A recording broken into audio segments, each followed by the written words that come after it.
Writing for suspense means crafting your story in a way that makes your readers feel excited, curious, and a little bit scared. It should be like going on an adventure where you don't know what's going to happen next. You want to keep your readers on the edge of their seats. You want their hearts pounding, their knees shaking, and their breathing quickening. So how do we achieve this?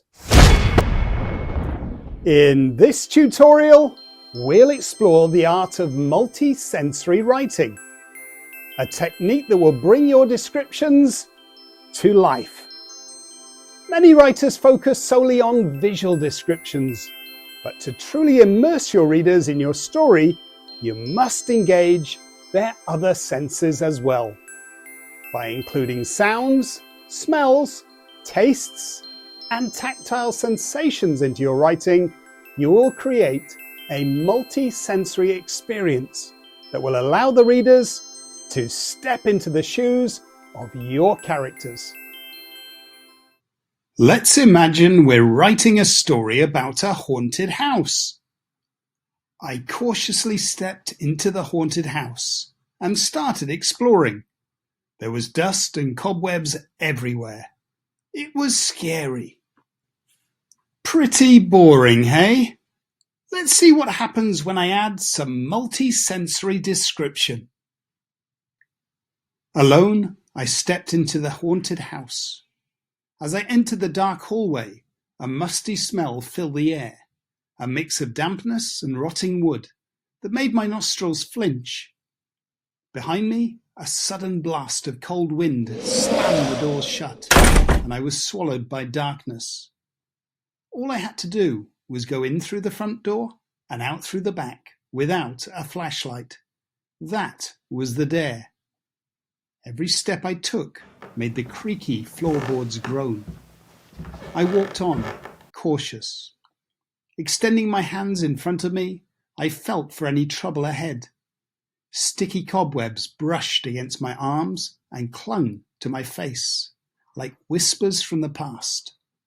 In the dim light, my ears strained to catch every sound, the faint rustles of unseen creatures, and eerie whispers that seemed to bounce off the walls. My heart pounded loudly in my chest. It sensed danger and was trying to escape. That was much better. I felt my own heart starting to pound as I read it. To create suspense, it's important to make things seem uncertain or dangerous. For example, instead of bright sunshine, imagine a forest draped in thick fog. Instead of hearing chirping birds, rustling squirrels, or a trickling stream, we might hear the howl of a wolf, the snap of a twig, or the mysterious sound of dripping water.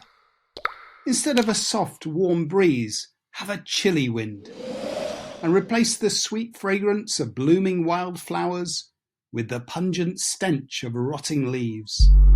These changes give the forest an eerie and an unwelcoming atmosphere, which is perfect for creating suspense.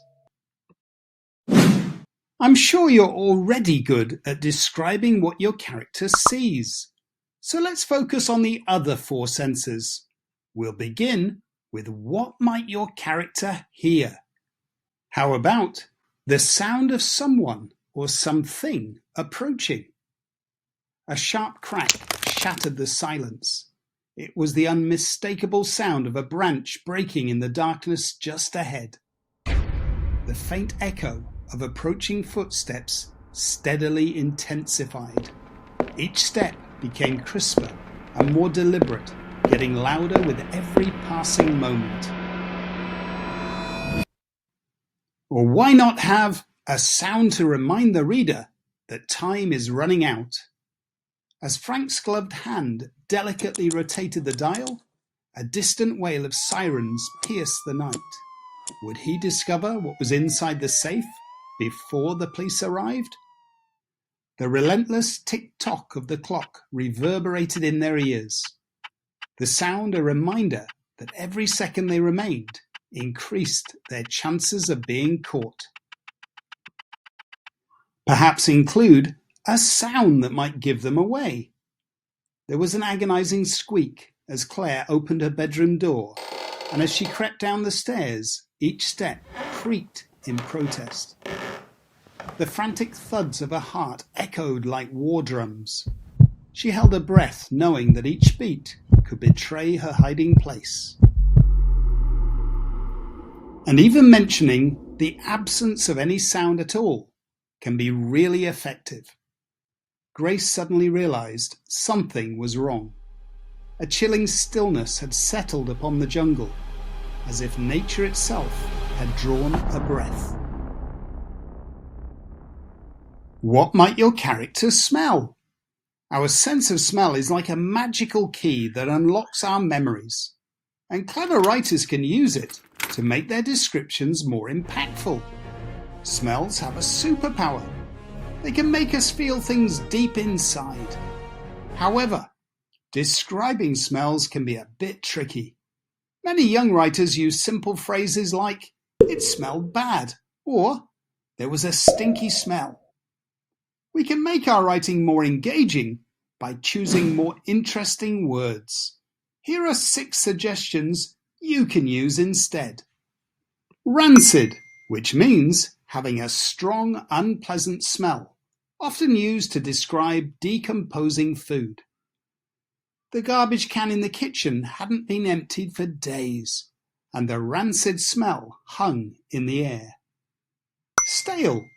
A stale smell is a scent that happens when something has been sitting far too long without any fresh air. The air in the room smelled stale, like it had been shut off from the world for decades. Musty.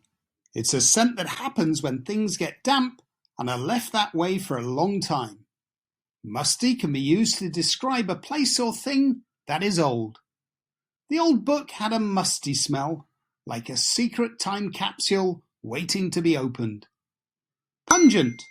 A pungent smell is a strong and sharp odor that can be quite overpowering. It's a smell that might make you scrunch up your nose or even cough because it's so intense.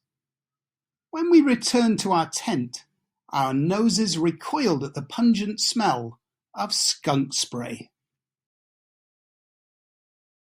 Acrid. An acrid smell is a sharp and strong odor. It is often used to describe the smell of burning or the smell of chemicals. As Tom approached the shed, he detected the acrid smell of a burnt cigarette. It made him wonder who had been there and what they had been doing. Putrid means something that is very, very rotten or decayed. It can be used to describe decaying plants or animals. A disgusting, putrid smell floated through the air, coming from the bog. It was so bad that it made it hard to breathe.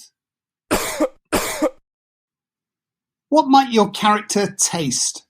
Taste is often considered the most difficult sense to write about, unless, of course, your character is eating or drinking. As Sarah took a sip from the mysterious bottle, a strange and bitter taste flooded her mouth, leaving her wondering what on earth she had just swallowed. With a hesitant bite, Max cringed at the sour taste of the unfamiliar fruit, making him question whether it was safe to eat.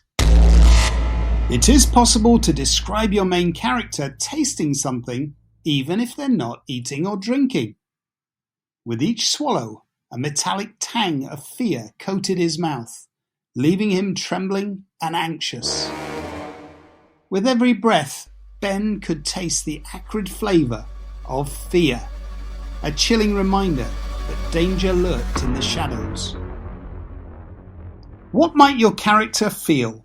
It's important to remember the sense of touch. This means describing things your character physically touches, like the icy chill of a doorknob. You can also show how their body feels, like having sweat pour down their face. You can also explain how they feel inside, like when they're feeling like running away from something. Danielle's foot sank into the soft, squelchy, sludgy bog. Sarah's grip tightened on the worn wooden railing, the splinters digging into her fingers like tiny needles. The hairs on Roger's arms stood on end. An icy shiver crept up his back, sending a wave of terror crashing through his body. Sophie's palms grew clammy and slick with sweat, a cold sweat born from the creeping realization that something was watching her.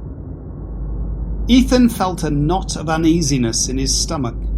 It twisted, turned, and tightened with each passing moment. So, in a nutshell, create suspense by choosing elements to write about that give a feeling of uncertainty or fear. Use multi-sensory descriptions to bring these situations to life.